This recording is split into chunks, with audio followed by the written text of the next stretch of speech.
uh, nanti jelaskan kepada adik-adik kira-kira apa sih sebenarnya yang menjadi cita-cita kita semua gitu, supaya adik-adik punya bayangan gitu.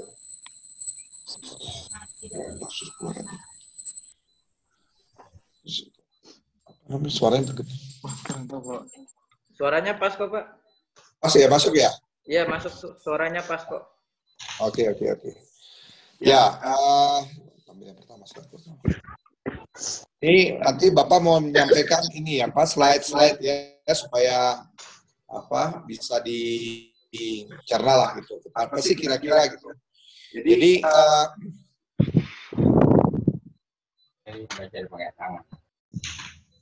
adik-adik ini mau menyampaikan ya, ini kalau adik-adik itu punya cita-cita, itu selalu harus ada punya figur, gitu ya. Carilah figur untuk kita jadi panutan. Dan panutan itu adalah orang yang harus benar-benar bisa memberikan bukti dan contoh bagi semua rakyat Indonesia. Jadi kayak Bapak ini penggemar Soekarno, ngerti nggak adik-adik Soekarno? Tahu nggak siapa Soekarno? Tahu. Siapa? One Piece. Tahu. Pak Soekarno siapa? Bukan One Piece. Halo. Masa lupa siapa Pak Soekarno siapa? Presiden pertama di Indonesia. Ya, betul. Presiden pertama di Indonesia. Nggak mau.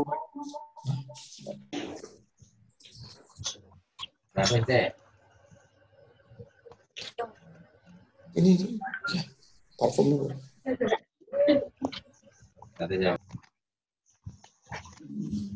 Mute dulu.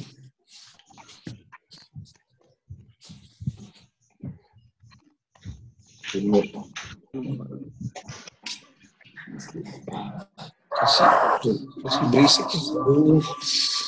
Tutup pintunya, Jas. Ini maksud saya. Kamu masukin slide itu satu-satu.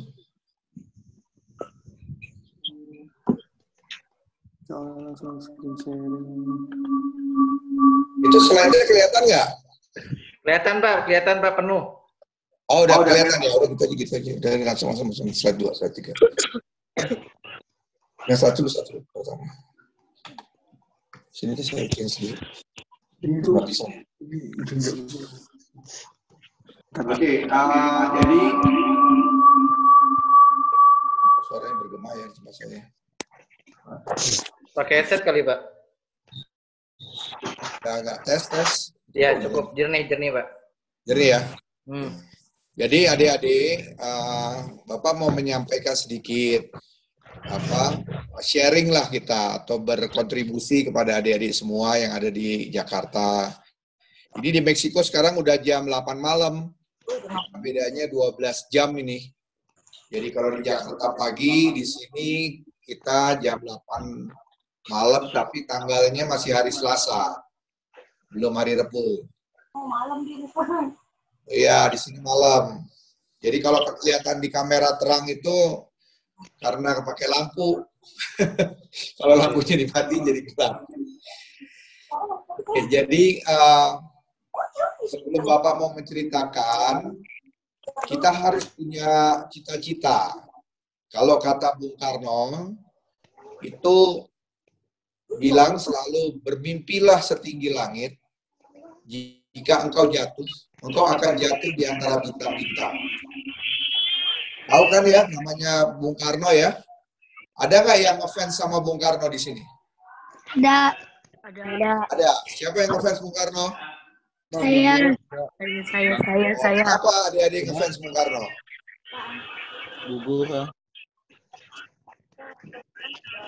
Kenapa, ayo coba dijawab. Jawab aja sebisanya. Bisa jawab nggak? Karena Bung Karno pahlawan yang tegas. Oh, pintar. Ada lagi? pahlawan bangsa Indonesia. Pahlawan kan banyak, kenapa milihnya Bung Karno? Pahlawan banyak. Kenapa hanya pilih Bung Karno? Kenapa yo? Apa-apa Ayo, ada dijawab bisa aja. jawab nggak?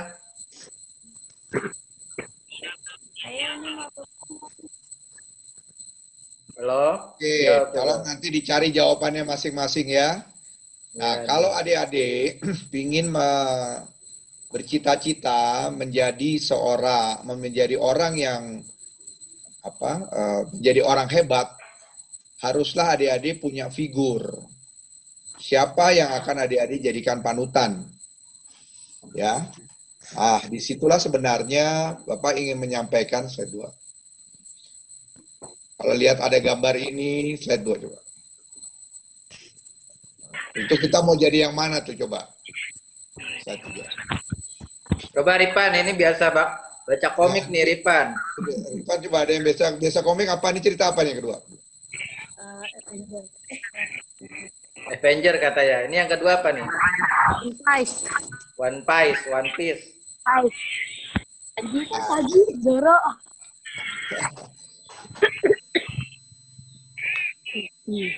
Mau jadi yang mana kalau misalnya itu? Mau jadi orang hebat, mau jadi yang ada di film-film atau gimana? mau jadi orang hebat. Jadi orang hebat ya. Jadi orang hebat. Jadi orang sukses. Jadi Bapak mau menceritakan bahwa Bapak ini, Mas ketiga, Bapak, harus ada cita-cita. Adik-adik harus punya cita-cita. Ya.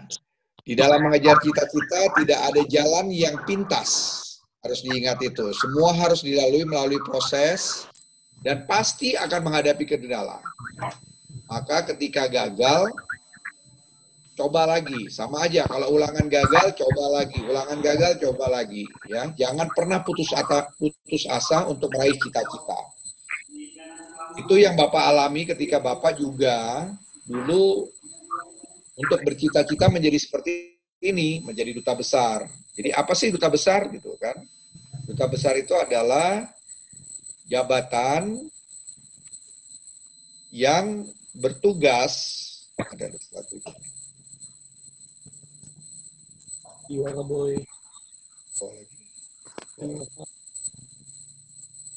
Ini ya, ini yang didapat. Jadi kalau duta besar itu adalah kepala negara sebelum. Adalah pejabat diplomatik yang ditugaskan ke pemerintahan asing yang berdaulat atau ke sebuah organisasi internasional untuk bekerja sebagai pejabat mewakili negaranya. Jadi saya ini sekarang ada di Meksiko, itu ditugaskan oleh negara untuk mewakili negara Indonesia di Meksiko. Jadi saya ini mewakili orang Indonesia yang ada di Meksiko yang ditunjuk oleh kepala negara. Itulah namanya duta besar. Duta besar itu ada duta besar luar biasa dan berkuasa penuh. Nah, kalau duta besar luar biasa dan berkuasa penuh itu kayak Bapak ini diberikan tugas oleh pemerintah untuk melakukan pembicaraan dengan pemerintah negara Meksiko atas nama Indonesia. Dan Bapak bisa mengambil keputusan apapun untuk kebaikan negara. Itu yang namanya duta besar. Ada nggak yang ingin jadi duta besar di sini? Ayo angkat tangan, ada yang ingin jadi duta besar? Hah? Ada nggak yang tahu jadi duta besar itu apa? Ya, coba itu. Ayo coba itu, siapa namanya? Gibran. Oh. Ada nggak yang tahu jadi duta besar itu apa? Hah? Belum diajarin nih Pak Rifki yang dapat duta besar ya? Oke, jadi itu. Kalau yang slide sebelumnya. Lagi. lain tadi. Jadi bukan ini. Nah, ini ya, Bapak selalu mengajak adik-adik semua, kejarlah cita-cita kalian. Ya. Jadi cita-cita itu adalah harapan dalam hati yang ingin diwujudkan, baik harapan-harapan tersebut bersifat sementara maupun tidak. Ya, jadi kalau punya cita-cita itu harus dikasih cita-cita yang paling tinggi. Berbeda dengan karir, ya.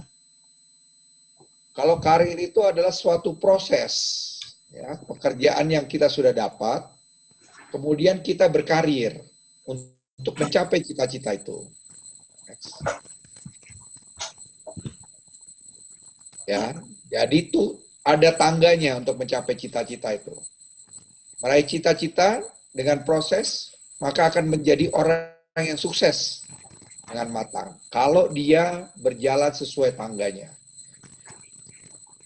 akan menjadi orang yang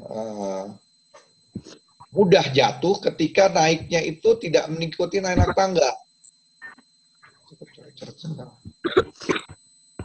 Ya, itu harus kita jangan pernah kita itu buru-buru mengambil jalan pintas. Nah, kata kuncinya adalah adik-adik harus jujur. Ya. Nah, adik-adik harus jujur. Ya, terus harus mandiri. Nah, yang paling penting adalah toleransi. Ya, disiplin dan demokratis. Demokratis ini kita saling menghargai satu sama lain. Nah, tugas utamanya sebagai duta besar itu adalah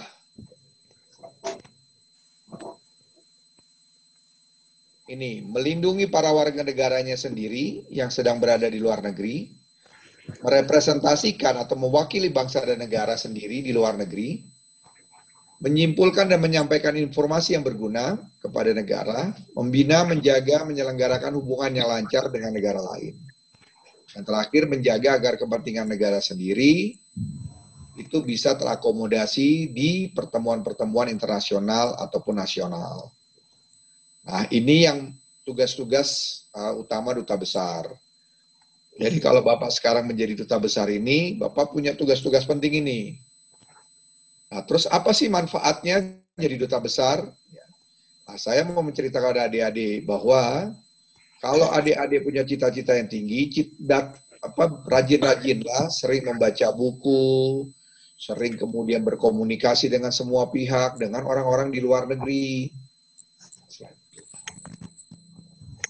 Nah, manfaatnya apa sebenarnya jadi duta besar ini?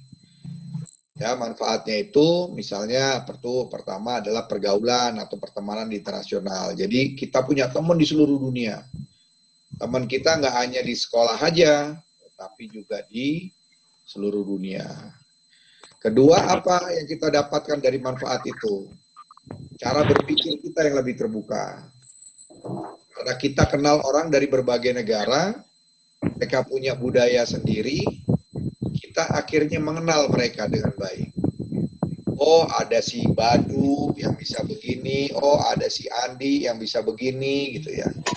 Oh, ada si James dari negara ini. Mereka punya latar belakang yang berbeda-beda semuanya. Dan ini memberikan kita untuk menjadi manusia yang lebih berpikir terbuka. Ya. Ada yang beragama Kristen, Katolik, Islam, dan seterusnya. Dan kemudian apa yang kita mendapat manfaat berikutnya? Toleransi. Ya. Kalau kita bergaul di dunia internasional itu, kita dipaksa dan harus bertoleransi. Ya. Bertoleransi itu artinya kita bisa menghargai satu sama lain. Ketika ada orang bicara atau orang berdoa, kita harus menghargai. Ya. Nah, disitulah toleransi. Nah, kemudian dari tahapan toleransi, keluarlah kita saling menghargai satu sama lain. Tidak boleh mencela. Jadi punya kebiasaan-kebiasaan. Kalau Bapak ini ada di Meksiko, kebiasaan-kebiasaan yang ada di Indonesia itu berbeda dengan kebiasaan-kebiasaan yang ada di sama orang-orang yang ada di Meksiko. Nah, di Meksiko ini 90% orangnya beragama Kristen dan beragama Katolik gitu loh. Nah, di sini juga kita kita mendapatkan manfaatnya. Yang kelima itu adalah bagaimana tumbuh rasa nasionalisme kita di antara negara-negara besar, di antara orang-orang maju.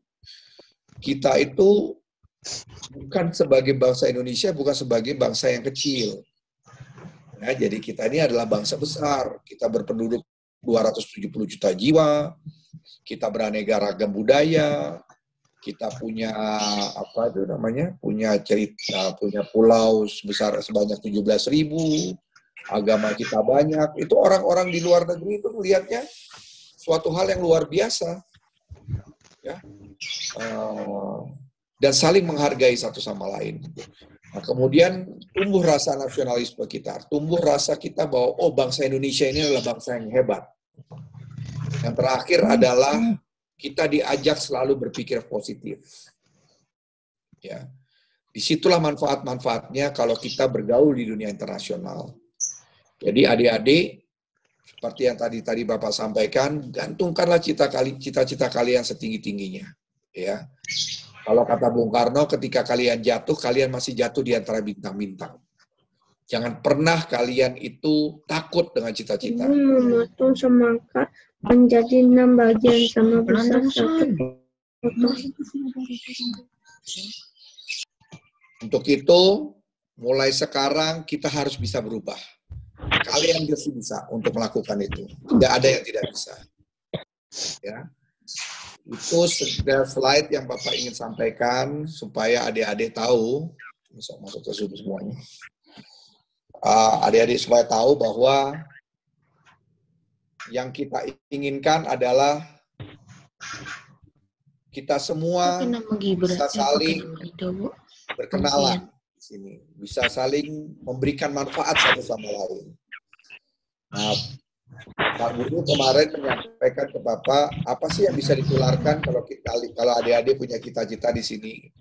Tadi saya sampaikan, Bapak sampaikan bahwa ada manfaatnya kalau menjadi duta besar, menjadi wakil dari negara kita. Kita itu sejajar dengan bangsa-bangsa lain. Jadi kita tidak pernah merasa kita kecil, ya. Meskipun kita bukan negara superpower seperti Amerika, seperti Cina misalnya, atau negara-negara di Eropa lainnya, tapi Indonesia merupakan negara yang sangat disegani. Karena apa? Karena ini sudah pernah dilintis oleh Bung Karno sejak jauh-jauh hari tahun 40-an. Jadi adik-adik harus bangga sebagai warga negara Indonesia yang pingin atau bercita-cita besar. Karena saya yakin adik-adik pasti semua ingin menjadi orang hebat. Dan tidak ada yang tidak mungkin buat kita untuk menjadi orang hebat. Kalian pasti bisa menjadi seperti saya. Bisa menjadi duta besar, bisa menjadi menteri, bisa sekalipun menjadi presiden. Ya. Tugas duta besar memang berat, tanggung jawabnya berat, tetapi bukan berarti itu tidak bisa kita lakukan. Semua pasti bisa dilakukan oleh adik-adik semua. Ya. Yang paling penting adalah, seperti tadi Bapak sampaikan, usaha raih cita-cita kita. Jangan pernah kita takut gagal.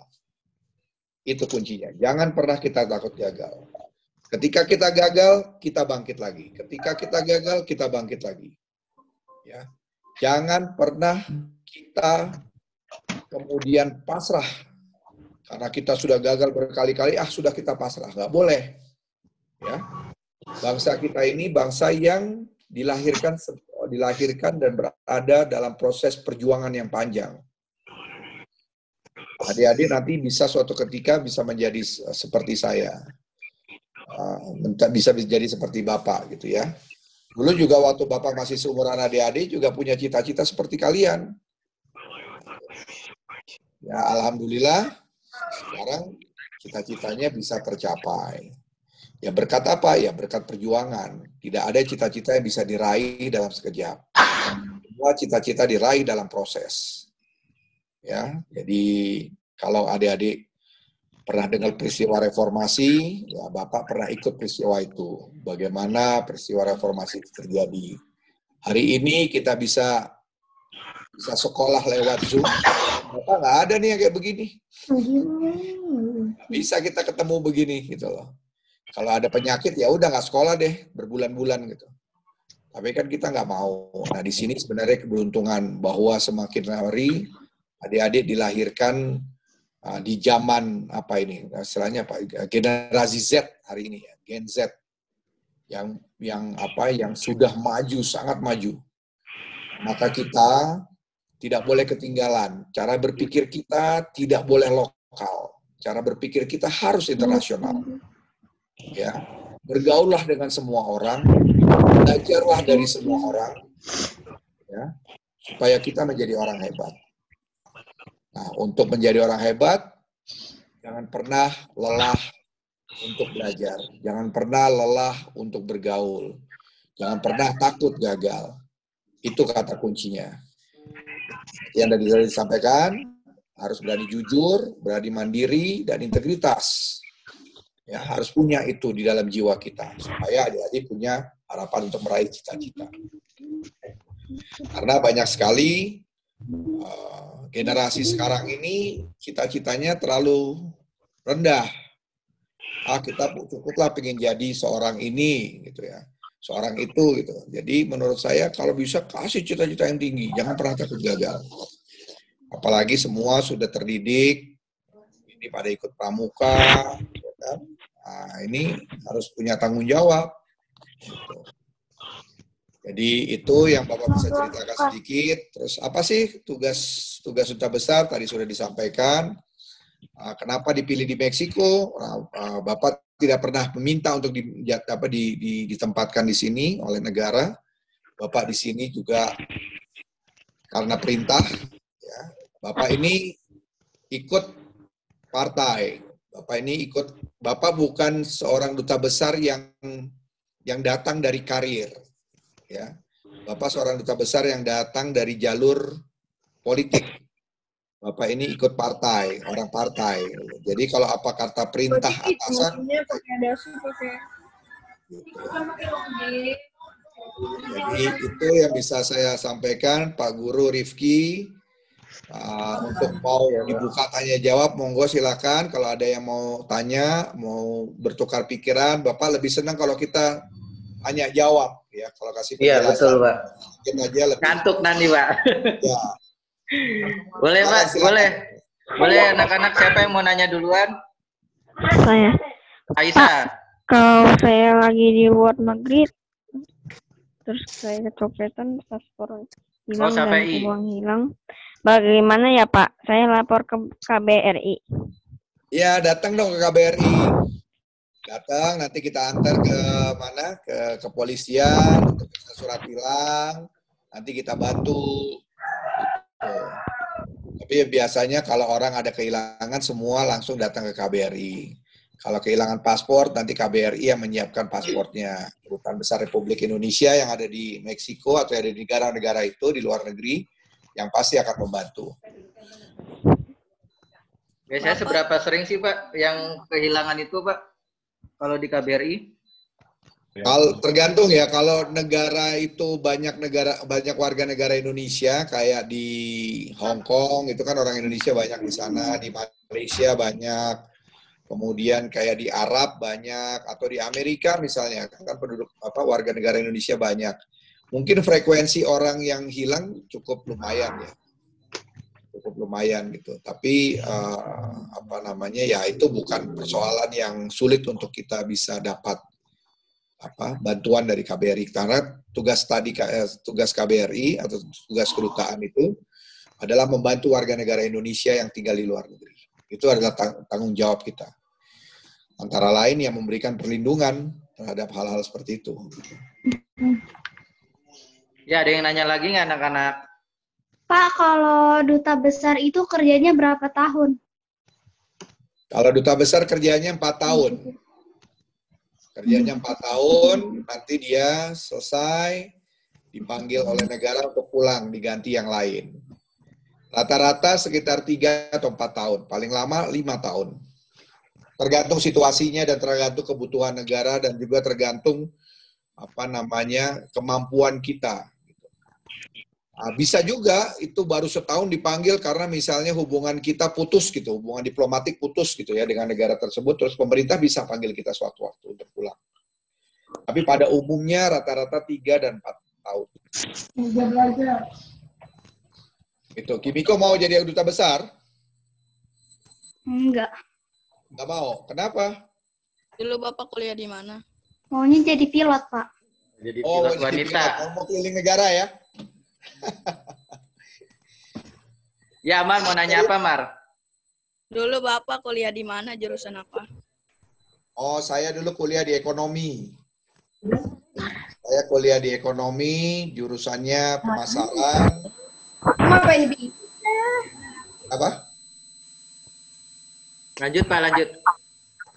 Jurusan ekonomi di kuliah kuliah ekonomi, bisnis, manajemen, jurusannya pemasaran atau marketing. Tapi kemudian ketika Bapak terjun di swasta hingga 97 pada waktu itu, kemudian Bapak bergerak hatinya untuk ikut membantu proses reformasi dengan mahasiswa. Karena Bapak memang senang orang yang senang berorganisasi. Adik-adik sebaiknya Bapak sarankan untuk sering ikut berorganisasi. Ya, ada organisasi apa yang ditawarkan oleh sekolah atau organisasi yang positif ya? Organisasi sosial atau organisasi apa itu namanya? Organisasi sosial atau organisasi yang bersifat pemahaman soal kebangsaan itu Bapak anjurkan untuk ikutlah. Nah, dari situ kita bisa tumbuh rasa rasa nasionalisme. Dulu Bapak juga merasakan itu. Bapak dulu kebetulan SMA-nya udah di luar negeri. SMA sudah di luar negeri. Kemudian kuliahnya juga di luar negeri. Itu baru kembali setelah selesai S2-nya baru kembali ke Indonesia. Tapi itu memberikan pelajaran yang sangat berharga. Kalau adik-adik punya kesempatan untuk ikut organisasi yang berafiliasi ke luar negeri, ya, yang afiliasi kalau organisasinya itu kalau bisa yang internasional, yang mancanegara tuh ada, itu akan sangat-sangat membantu membentuk jati diri kita. Ada lagi yang mau tanya? Ya, ada lagi nggak yang mau tanya? Pak, Bangkut. Ya, siapa tuh? kalau saya jadi pemain bola di luar negeri, di sana akan didukung oleh duta besar nggak, Pak? Ya dong, harus dong kita dukung. Mana yang mau jadi duta di siapa namanya? Utama, Pak, Utama. Oh, Utama. Bisa di sini. Kalau mau punya cita-cita, yang penting harus konsisten punya cita-cita. Kalau mau jadi pemain sepak bola, Bapak anjurkan menjadi pemain sepak bola di luar negeri. Karena pemain sepak bola di luar negeri itu bisa hidup. Ya, kalau di Indonesia, Guru Rifki tahulah bagaimana jadi sepak bola di Indonesia. Kalau mau jadi pemain sepak bola di luar negeri. Kalau punya bakat, punya kemampuan, bisa tuh di Eropa, di negara-negara di Belanda, di Jerman, itu ada sekolah-sekolah. Dulu Bapak pernah di sekolah di Belgia dan di Belanda ya. Dan kebetulan ponakan Bapak juga, adik Bapak ini punya menikah dengan orang Belanda dan anaknya itu sekarang udah umur belasan lah. Dulu waktu masih seumuran adik-adik pernah ikut juga sekolah klub sepak bola. Nah itu bagus di sana, dia tuh tahu, oh ini anak ini punya bakatnya pemain belakang, pemain depan, pemain ini gitu. Jadi pemain tengah, jadi tahu dari awal. Itu bagus kalau di luar negeri itu. Dan itu pasti didukung oleh pemerintah ya. Tetapi biasanya kalau sekolah-sekolah bola itu hubungan antara pihak sekolah dengan pemainnya yang dianggap berbakat. Ya. Kita hanya membantu dari sisi administrasi. Karena kan kita nggak bisa mengganggu orang yang melakukan latihan di sekolah itu. Itu utama kira-kira ya. Utama mau menjadi pemain bola. Ya Allah, Pak. Sekarang udah ikut klub apa? Belum, Pak. SMP kayaknya, Pak. Kayaknya SMP, Pak. Ikut aja SSB. Karena ada dari SSB di dekat-dekat situ, di dekat-dekat Cipinang kan ada kan? Banyak tuh teman saya di sana.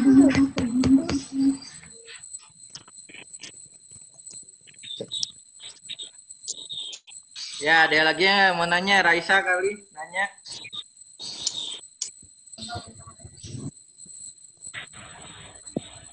Raisa?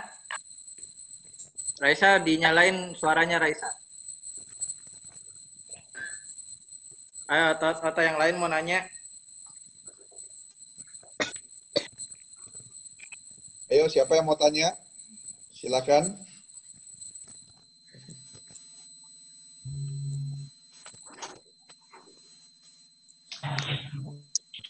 Halo, ayo ada yang mau nanya lagi nggak?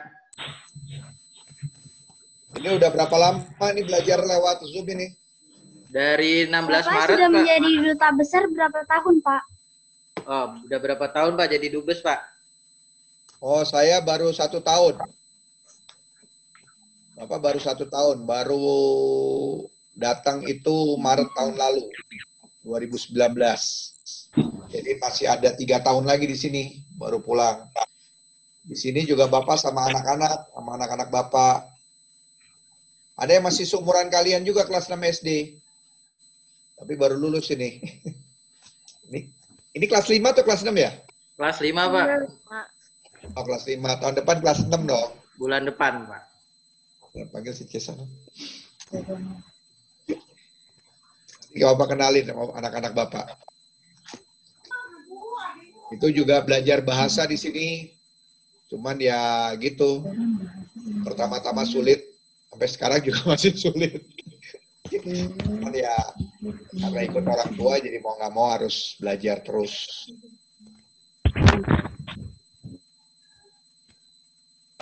Ada lagi apa nih? Bapak pengen denger juga nih, ada yang punya cita-cita apa ini? Rangga punya cita-cita apa itu? Rangga? Malu-malu, nggak usah malu-malu. Biasa di kelas juga malu-maluin. Iya, ini kok pada malu-malu begitu? Kayak Kimiko tuh. Harus berani tanya, jadi ini. Jadi anak-anak Indonesia harus berani tanya. Jangan pernah takut salah. Ya, ada yang mau nanya nggak? Masih ada 20 menit lagi. Ya, kayak Kimiko tadi bolak-balik tanya itu. Raisa, nanya nggak? Ayo kita ngobrol, apa mau yang di-sharing, mau ditanya.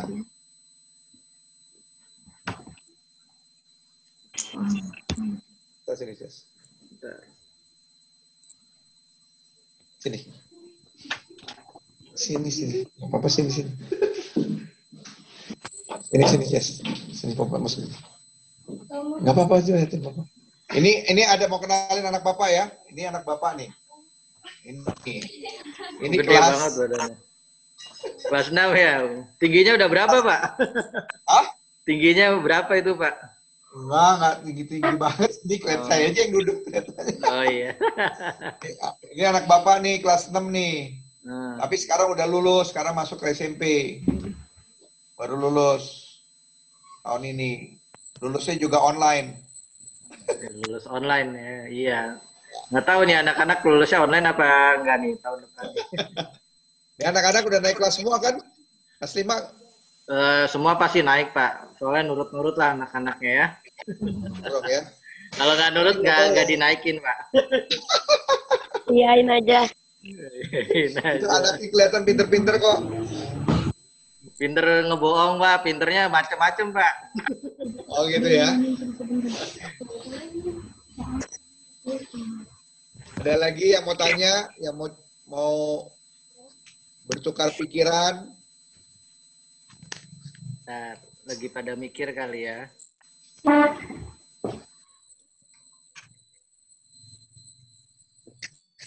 Pak, Ya, Utama.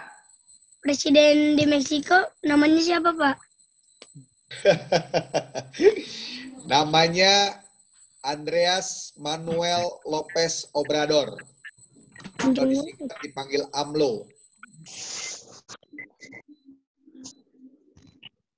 Modelnya kayak Pak Jokowi.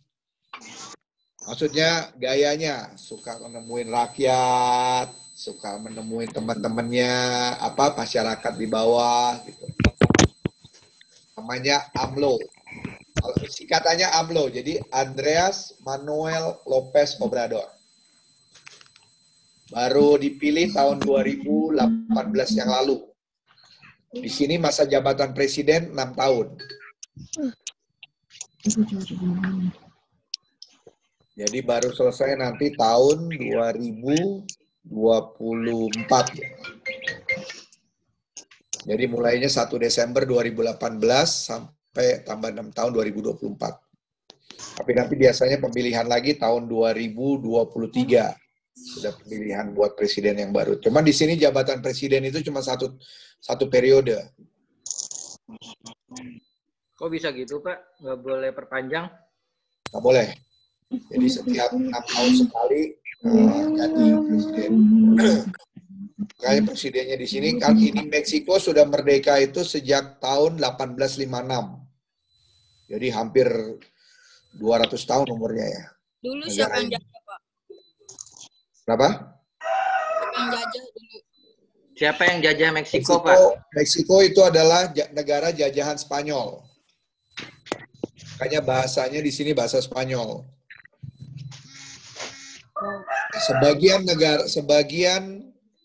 Sebagian wilayah di Amerika dulu itu milik Meksiko.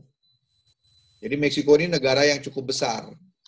Tapi pada tahun 1880-an, ketika Meksiko kalah perang dengan Amerika, terjadi perjanjian sebagian wilayahnya diambil oleh Amerika. Jadi ada wilayah-wilayah di Amerika yang disebut Texas, kemudian sebagian California, itu dulu adalah wilayah Meksiko. Jadi Meksiko dulu memang besar. Penduduk Meksiko sekarang sekitar 140 juta jiwa. Jangan begitu. Ya, Jihan, mau nanya nggak, Jihan? Pak, Ya, kalau nanti saya baru ke negara orang, terus bahasanya beda, makanannya beda, budayanya beda, bagaimana ya Pak supaya dapat menyesuaikan diri di negara orang? ini pertanyaannya bagus nih. Jadi ya memang kalau mau berangkat ke negara orang, sebaiknya Jihan belajar dulu. Coba makan makanan yang ada di sini, makanan negara itu, Indonesia, gitu loh. Misalnya makanan-makanan yang jadi nggak makan nasi, seringnya makan kentang misalnya seperti itu. Terus sering makan roti misalnya. Kalau roti ini ya di mana-mana kebanyakan di sini makannya roti gitu ya orang-orang sini. Tapi ya mau nggak mau kita harus menyesuaikan, ya tidak ada, kita yang harus menyesuaikan dengan keadaan negara itu. Sama juga kalau orang luar negeri ke Indonesia, dia akan menyesuaikan dengan keadaan yang ada di Indonesia. Jadi kita nggak bisa meminta orang yang ada di luar negeri mengikuti kita. Tapi kita yang harus menyesuaikan. Nah, disitulah gunanya kita belajar budaya mereka. Itu gunanya kita paham aturan-aturan mereka gitu. Karena setiap negara punya aturan yang berbeda-beda. Iya, gimana Jihan? Terjawab nggak pertanyaannya? Terjawab. Iya, Rifan mau nanya nggak Rifan? Coba dinyalain speaker ya, katanya Rifan mau nanya. Coba nyalain speaker ya, Pan. Coba nanya Pan, apa Pan? Kalau misalnya lomba-lomba game di luar negeri itu kalau menang dapat uang nggak, Pak? Game. Ekspor, Pak, ekspor. Lagi musim kan? Oh ya, ekspor. Di sini tergantung lombanya. Ya, tapi pada umumnya memang lomba-lomba di sini kalau yang masih anak-anak dan remaja biasanya dikasih insentif-insentif. Kalaupun uang tidak terlalu besar. Jadi biasanya kayak sekolah, beasiswa, kayak begitu. Tapi kalau yang sudah mulai dewasa gitu, lomba-lomba yang diikuti oleh orang-orang dewasa, itu biasanya dapat uang.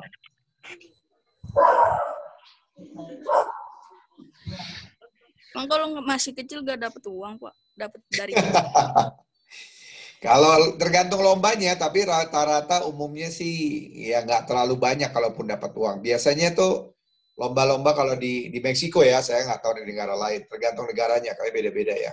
Kalau di Meksiko biasanya insentif bisa kayak sekolah gratis selama setahun, terus fasilitas gratis, bisa ini, bisa itu gitu. Jadi seperti itulah gitu. Jadi beda-beda sih memang setiap negara. Tapi pada umumnya lomba-lomba kalau masih anak-anak itu dikasih insentif-insentif. Kalaupun ada uang tapi nggak besar nilainya.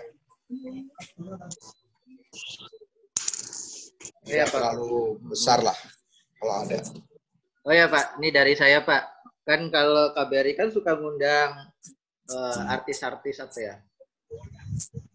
Orang-orang yang kerja di bidang seni seperti pameran seni, menari, pertunjukan budaya. Nah itu seberapa sering sih Pak diundangnya dan biasanya di kegiatan-kegiatan apa itu dari orang Indonesia diundang ke kedutaan buat memamerkan kebudayaan Indonesia gitu. Terus seberapa antusias gitu Pak orang-orang luar negeri itu melihat budaya Indonesia gitu Pak? Pertama gini, kalau Jadi kecil sih di Meksiko, orang-orang Meksiko itu senang dengan budaya Indonesia. Indonesia itu negara yang kaya akan budaya. Ya. Jadi kalau saya bikin acara kayak tempo hari kita bikin acara resepsi diplomatik gitu ya, mengundang seluruh kerabat kerja, teman-teman, kedutaan-kedutaan lain. Itu biasanya kita menampilkan budaya-budaya kita. Nah, kalau di Meksiko sementara ini memang kita belum tahun ini ya, tahun ini tadinya ada mau mengundang-undang itu, tetapi karena ada coronavirus ini akhirnya tertunda, nggak jadi. Seberapa sering itu tergantung masing-masing kedutaan. Kalau di Meksiko kita kalau mau mengundang biasanya kita juga hitung dengan budget yang kita miliki. Jadi budget dan acara atau program yang kita anggap pantas harus mengundang budaya dari Indonesia. Tahun lalu kita pernah ada festival namanya Festival Santa Lucia di salah satu negara bagian di Meksiko. Kita ngundang tim dari Lampung. Nah, tapi biaya itu tidak sepenuhnya ditanggung oleh pihak KBRI. Jadi sebagian ditanggung oleh Indonesia, sebagian ditanggung oleh penyelenggara, sebagian kita tanggung, KBRI tanggung. Jadi gotong royong lah. Karena kan mendatangkan orang dari Indonesia biayanya nggak sedikit ya. Jadi biasanya kita selalu biayanya gotong royong. Gitu.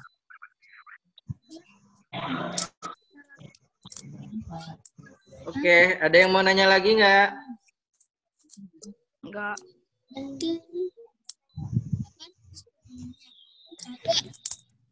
Nggak ada Ini, ya? mau denger dong satu-satu ceritanya nih, pengen jadi punya cita-cita apa itu? Yo, siapa dulu? Ada yang pilot, ada yang pemain bola, ada lagi apa? Player game e-sport. Oh, Player game e-sport gitu. Polisi, Pak. Game e-sport. Ada lagi apa? Polisi. Polisi. Gamer. Oh, ada yang gamer. Ada apa lagi? YouTuber. Tentara. Ah, tentara ada? Aldo, tentara. Ada lagi apa? Jadi parete. Apalagi? Pak RT, nggak bercanda itu. Peter jadi apa, Peter? Abri, tentara. Tentara. Gibran. Pengusaha cupang Gibran ya? Yain aja. Ada yang pingin jadi pegawai negeri? PNS kayak Pak Rizky. Rizkian. Nyalain speaker kamu, Rizkian. Jadi apa kamu nanti gede? Udah tahu belum? Mau jadi apa? Iya, Jadi gamer. 3 bulan di rumah jadinya gamer semua Pak, cita-citanya kayaknya nih Pak. Top gamer. Belajarnya cuma sejam 2 jam Pak, kasih soalnya nggak boleh yang susah-susah gitu Pak. Jadi soalnya gampang-gampang, sisanya main game aja Pak seharian. Boleh Pak. Tapi memang kok anak-anak sekarang itu kalau belajar sebenarnya harus lebih banyak bersosialisasi ya, berkomunikasi. Main game terus juga kurang baik ya.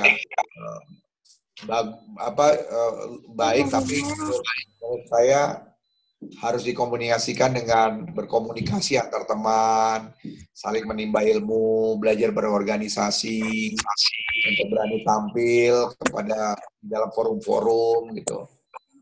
Anak-anak sekarang harus berani tampil, jangan pernah takut. Kalau terlalu banyak main di game biasanya akhirnya keasikan sendiri tuh.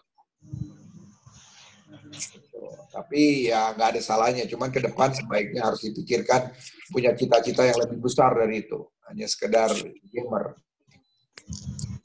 Bukan berarti main gamer jelek, tidak, tetapi kalau bisa seperti apa yang dikatakan Bung Karno, gantungkan cita-cita Anda setinggi-tingginya.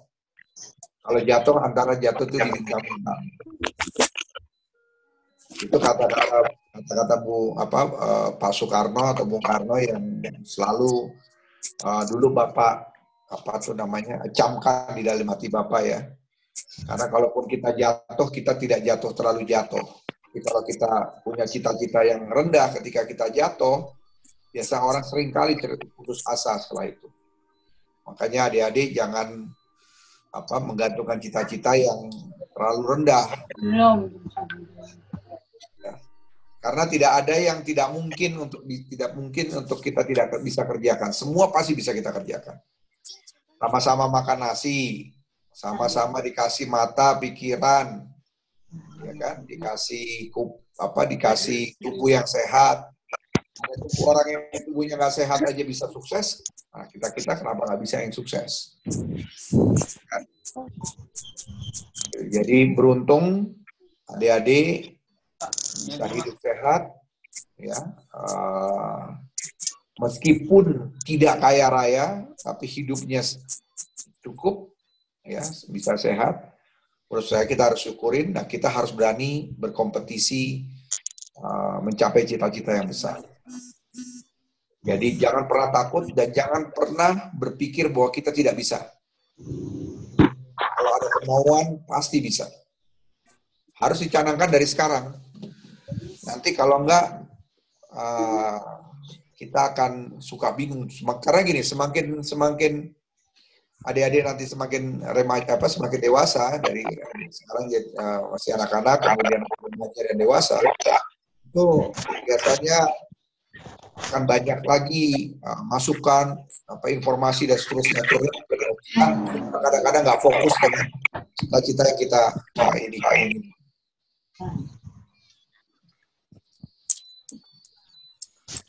Itu tadi ada yang cita-cita punya pemain sepak bola, itu menurut saya bagus tuh. Dari sekarang udah bisa jadi pemain sepak bola, belajar betul, ikut sekolah sepak bola. Nanti kalau punya bakat, punya ini, bisa diambil oleh klub-klub di luar negeri. Nah, itu bisa jadi orang sukses juga gitu. Pak, kalau untuk perempuan bagaimana ya Pak? Kan anak-anak perempuan ini saya lihat kalau di Indonesia tuh mereka tuh baru kelihatan percaya dirinya tuh usia SMA atau kuliah. Tapi kalau di SD masih malu-malu gitu, Pak.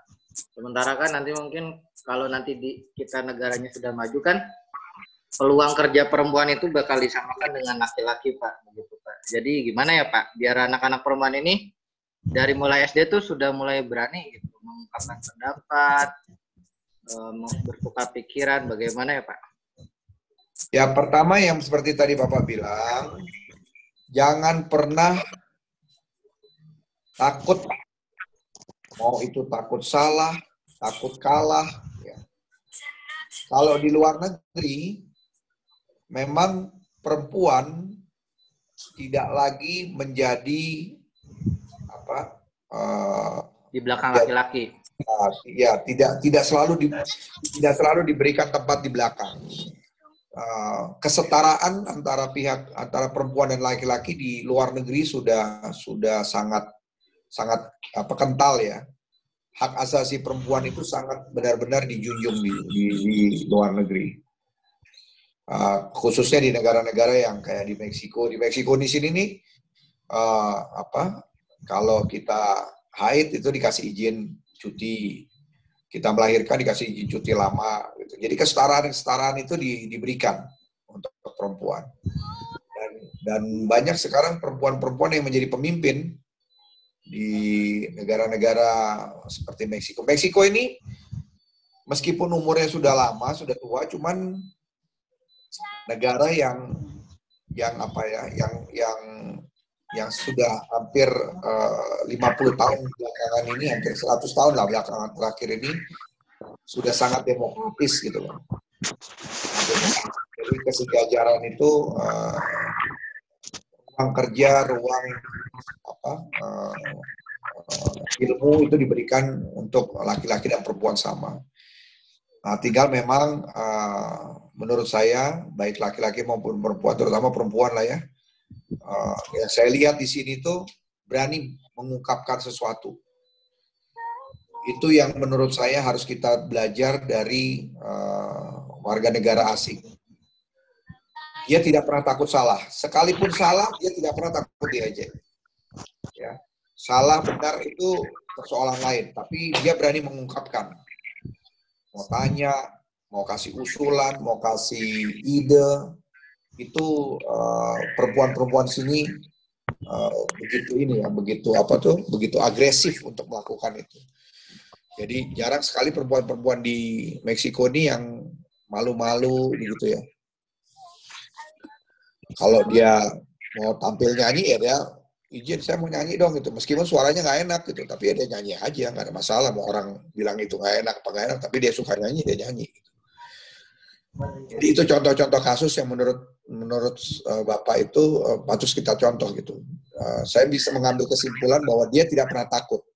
Mau itu takut salah, takut gagal, itu nggak pernah takut. Karena itu proses belajar kok. Gimana yang perempuan? Ada lagi yang mau ditanyakan? Ini ada anak-anak saya mau tanya nggak sama anak-anak saya sekolah di sini? Sini. Ayo, siapa yang mau nanya tuh? Sama-sama perempuan tuh. Sebentar. Tanya sama temennya, seumuran. Jihan, Kimiko, Anissa, Alisa, Karin. Gak apa-apa, kayak curhat aja.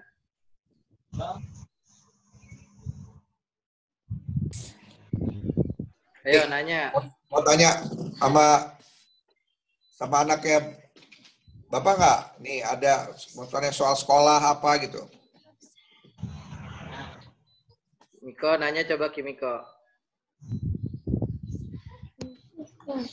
Kalau di sana susah nggak? Susah ngapain Kalisa? Kalau di sana susah nggak?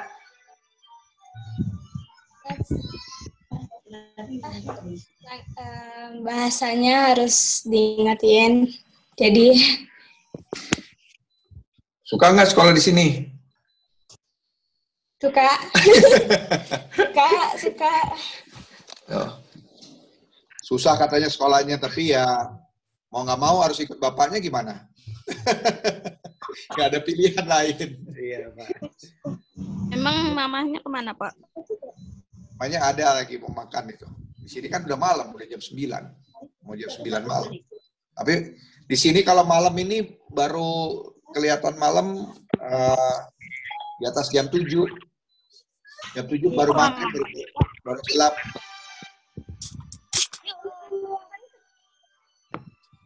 Ada yang mau tanya nggak nih sama sekolah apa ada anak saya di sini? Coba Kimiko mau bertanya apa? Ada nggak yang pikir ke luar negeri tuh? Kalau teman-teman di sana ramah-ramah nggak? Banget sih. Mereka bakal bantuin kalau misalnya kamu kesusahan. Terus guru-gurunya juga baik banget. Terus mereka bakal bantuin sih, apalagi kalau misalnya kamu dari kayak luar negeri terus masih baru, dan mereka pasti bakal ngebantuin kalian. Oh, di sini orangnya itu kalau ada orang baru, anak-anak itu selalu langsung dibantuin. Kalau kesulitan apa, baik gurunya maupun itu langsung bantuin. Karena apalagi orang Indonesia ya, orang Indonesia kalau di sini nggak banyak. Kita nih warga negara Indonesia yang ada di Meksiko hanya sekitar 200. Jadi kalau kita melihat ada orang Indonesia di sini, karena Indonesia Meksiko kan jauh. Kalau perjalanan itu bisa sampai 1 hari lebih. Jadi mereka menghargai kalau ada orang yang mau sampai ke Meksiko. Sama juga kalau kita ada orang Meksiko yang ke Indonesia juga sama. Kita juga ramah-ramah gitu loh. Ya, ada lagi nggak Nisa mau nanya kali? Dinyalain speaker Nisa. Ya, nanya apa Nisa?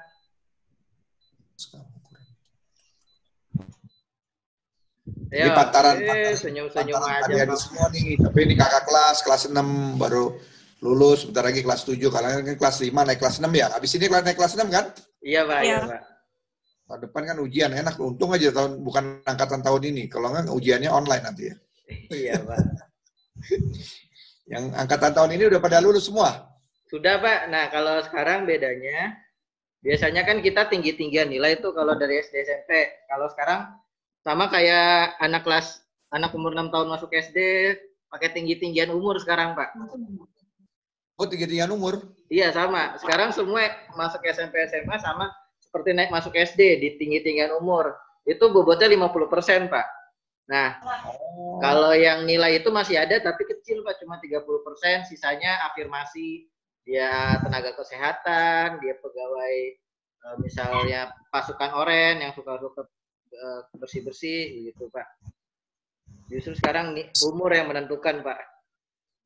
Di sini juga kalau misalnya ini kan anak saya ini kelas 6 sekarang naik kelas 7. Kalau dia mau langsung ke kelas 8 boleh, kalau memang mau coba ke kelas 8. Gitu loh. Tergantung anaknya, kalau anaknya mampu dan merasa bisa, ya kelas 8 diterima juga di sini gitu. Makanya waktu ngedaftar ditanya mau ke kelas berapa. Gitu. Dari nilainya kan sudah bisa ke kelas 7, mau nggak ke kelas 8 gitu. Mana anak-anak nggak mau, katanya mau kelas 7 aja katanya. Jadi bisa loncat-loncat juga di sini. Makanya di sini banyak juga orang yang selesai sekolahnya cepat. Di sana sekolahnya berapa tahun, Pak? Misalnya kayak naik kan? Sama 1 tahun juga. Ya, sama 1 tahun. 1 tahun juga. Maksudnya ini SD-nya berapa tahun, SMP, SMA-nya gitu, Pak? Oh, sama. 6 tahun, 3 tahun sama. Kayak di Indonesia.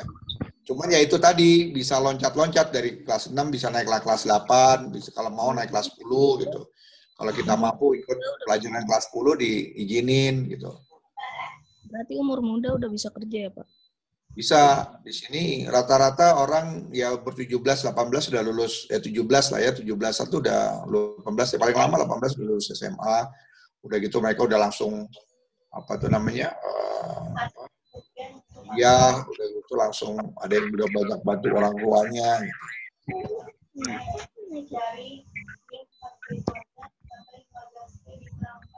Ya, Jihan mau nanya lagi nggak?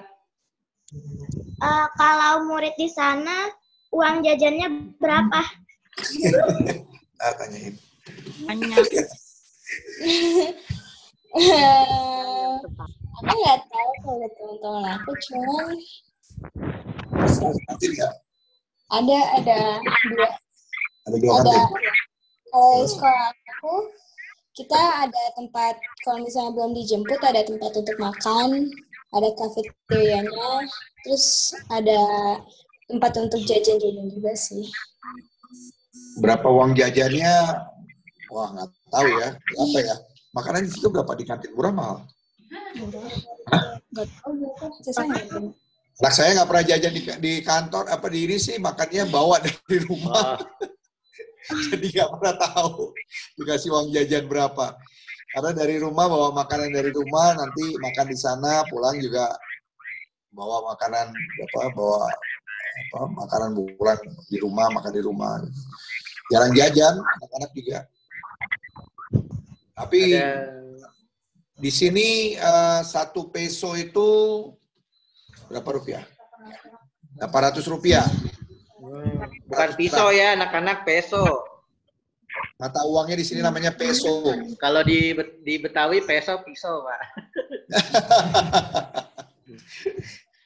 Ya, mata uangnya apa? Mexican peso. 1 peso 800 perak ya. Ada lagi yang ditanya nggak, Jihan? Enggak. Enggak. Kalau misalnya mau makan di kantin itu ada apa aja ya Pak di kantin, Pak? Coba. Apa makanannya?